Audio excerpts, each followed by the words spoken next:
One of my favorite pastimes is hiking into alpine lakes to fly fish. The beauty and the serenity of these lakes is unmatched.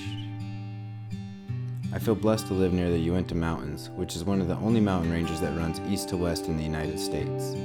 This area is home to more than 1,000 natural lakes, and more than 500 of those have fish. So come along with my friend Zig and I as we explore 3 of these pristine lakes for brook trout.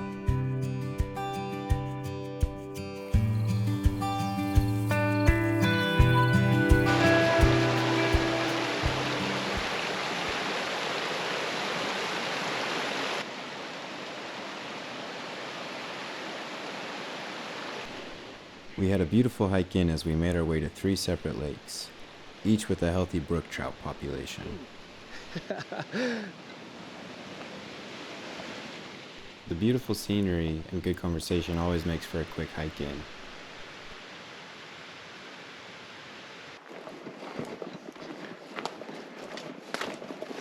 Yep, that would be it. Let's give her a look-see.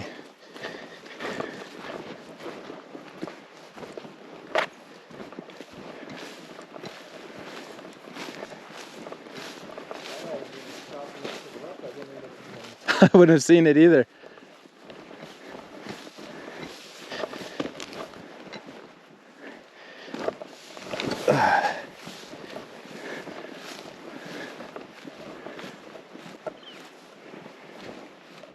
We reached the first lake, which was small, but we could see plenty of fish rising, so we thought we would give it a shot.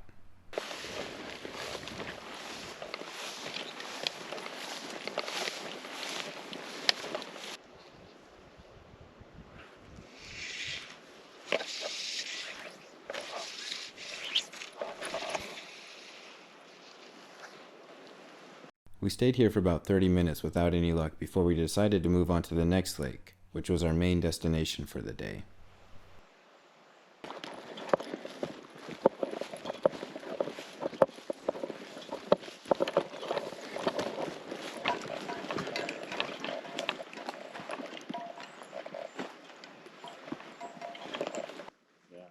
As soon as we made it to this larger lake, we could tell there was a lot more activity on the water and the fish were at better size.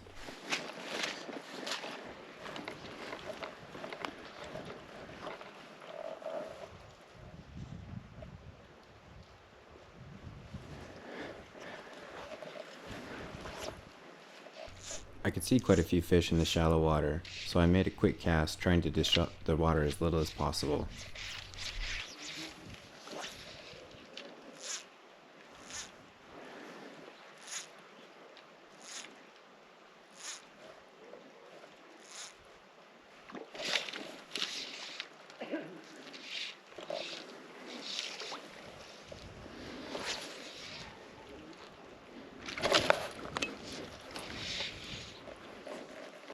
After a few quick misses, I continued on, casting next to the shore in the shallow water where I could see fish. I quickly realized that most of the takes were smaller fish, and so I needed to be a little bit more gentle with my hook sets.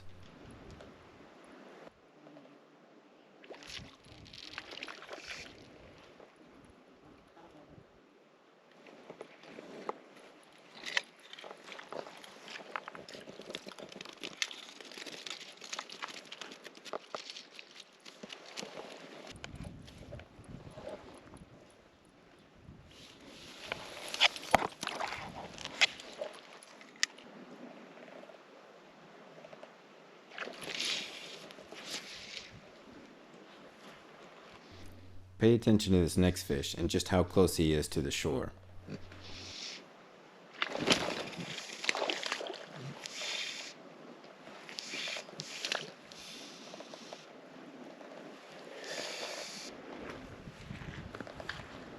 look like a good size one. Yeah, he's pretty good.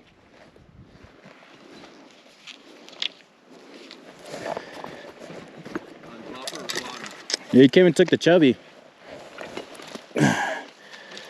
On the top. He slammed it. I cast right next to the shore. Whoa. He slammed it.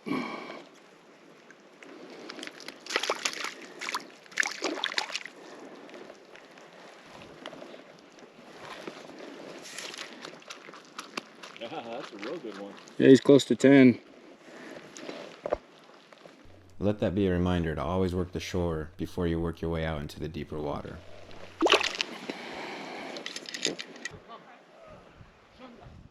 While I was working my way around, my friend Zig was catching a series of nice brook trout as well.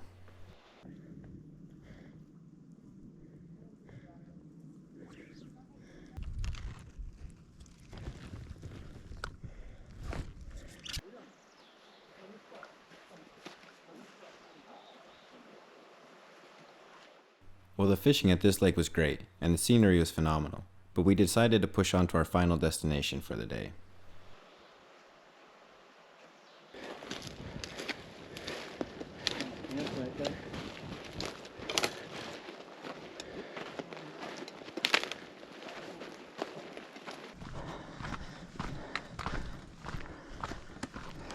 A lot of times there aren't designated trails to these lakes, so you just kind of have to follow your bearings until you make it there.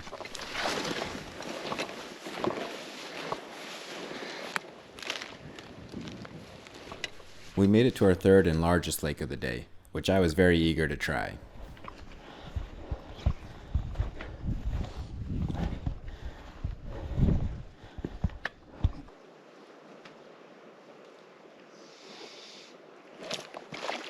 Oh, that was a nice fish. Oh, that was a nice fish.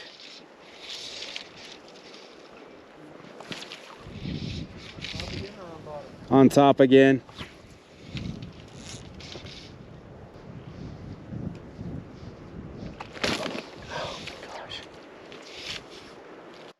Since they were mainly taking dry flies, I started working my way around the lake, stopping and casting about every 10 feet or so.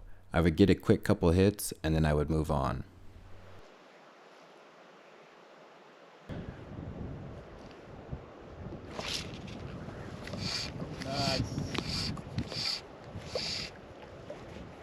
Pretty brooky.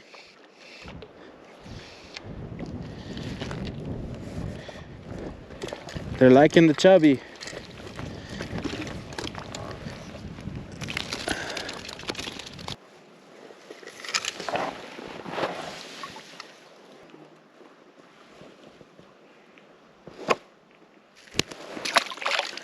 I moved to the south end of the lake and I had really good success casting around the lilies. He's got me caught in the lilies. Oh, this is a nice fish. Oh, man. Nice brookie.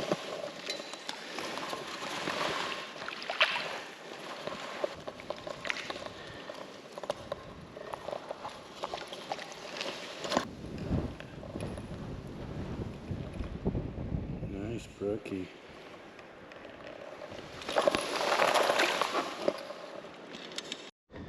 The size and the quality of the fish in this lake were much better than the first two lakes that we had gone to.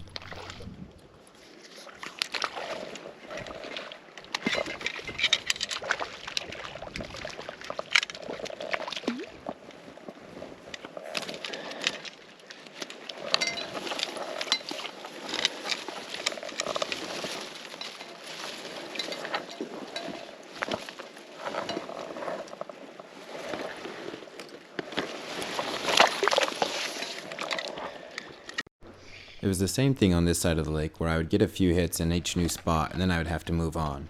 But you'll never see me complaining as long as they're rising up on dry flies. Long line release. Okay. Well, our fun was done for the day, so we decided to head home. Oh, and I decided to leave this clip in here of me almost falling on my face. You alright? Yeah. That rock slipped. Like I said, there's not always a clear, well-designated trail, and on this hike specifically, we encountered a lot of deadfall from the heavy winter before. Well, you guys, if you made it this far, I truly appreciate you for watching this video.